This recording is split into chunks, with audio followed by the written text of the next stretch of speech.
Support WrestleTalk! Give us a subscribe.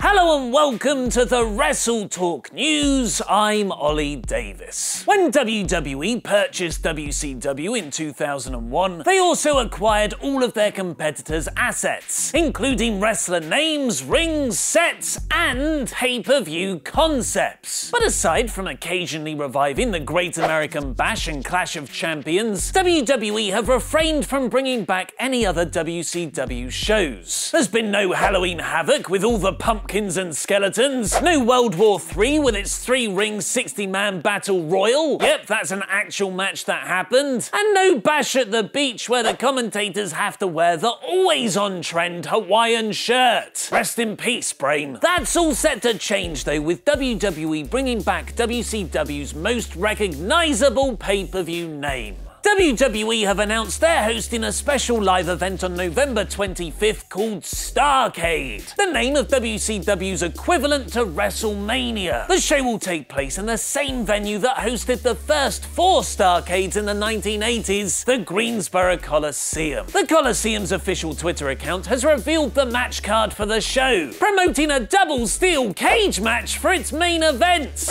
Sadly, that's not quite what it sounds like, with Shinsuke Nakamura taking on Jinder Mahal in one steel cage match and Charlotte versus Natalya in another, rather than having multiple cages on top of or next to each other, which are also crazy things WCW used to do. Excitingly, the card also advertises the debut of WWE's brand new non-PG gimmick, Booby Rude. Sadly, Starrcade isn't set to be a full-on pay-per-view, with the event taking place the week after Survivor Series, and Cage Side Seats report the show isn't likely to be filmed as a network special, and may simply be a way to boost live event attendance, which has experienced poor sales as of late. While WWE are reviving old names they own the rights to though, they might as well bring back Cody Rhodes too. Starrcade was originally dreamt up by the wrestling mind of Cody's father Dusty Rhodes, which prompted the current Ring of Honor champion to tweet WWE, "Dear Michael Hayes, if you're afraid won't sell cause the holidays and want one of my dad's events, at least book Goldie." Rather than ignore the tweet, SmackDown producer Hayes not only agreed with Cody, he offered him a spot on the card. "You're right, we should book Goldie on the show. By the way, what are you doing that night? Want a team with your brother?" Intrigued, Goldust then indulged in some fantasy booking himself, dreaming up a Rhodes family match against the Hardy Boys, who despite being Raw wrestlers, will also feature on the SmackDown branded show, and even mocked up a poster for the bout. Matt Hardy has already counted himself in, and then went one further, saying while you're at it, Cody, you might as well bring the Bullet Club too. I'd love Cody to bring the Young Bucks with him. I'll bring Rebby Hardy, King Maxwell, and Senor Benjamin with me. Of course, this fantasy booking is very unlikely to happen. Cody is Ring of Honor champion, and the Young Bucks are very busy people. It's not like they'll all sort out their schedules for, okay, we now have that night off. Oh my god!